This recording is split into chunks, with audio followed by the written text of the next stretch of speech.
திண்டுக்கல் மாநகராட்சியில் எத்தனை வார்டுகள் இருக்கின்றன, அங்கு இருக்கக்கூடிய நிலவரம் குறித்து எமது செய்தியாளர் கதிர் தரும் தகவல்களை தொலைபேசி வாயிலாக கேட்கலாம். கதிர், சொல்லுங்க.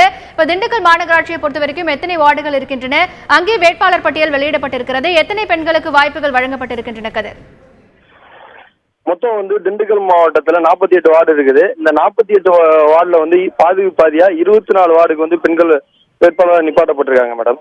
இதுல 10வது வார்டுல முன்னாள் மேயர் மகள் பொன்முத்து போட்டிடுறாங்க.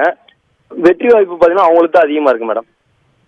கதிர், இப்போ அதிமுக வேட்பாளர் பட்டியல் வெளியிடப்பட்டிருக்கக்கூடிய சூழ்நிலையில அவர்களுடைய தேர்தல் பணிகள் எல்லாம் எப்படி இருக்கிறது? இப்போ 50% பெண்களுக்கான இடஒதுக்கீடும் வழங்கப்பட்டிருக்கிறது. ஆக பெண்கள் இந்த களத்துல எப்படி உற்சாகமா பணியாற்றி கொண்டிருக்கிறார்கள்? கதிர், பெண்கள் இதுக்கு முன்னாடி போட்டியிட்ட பெண்கள் பாதிக்கு 3/4 பேர் பாத்தீங்கன்னா இந்த தடவை நிறுத்தப்பட்டிருக்காங்க மேடம்.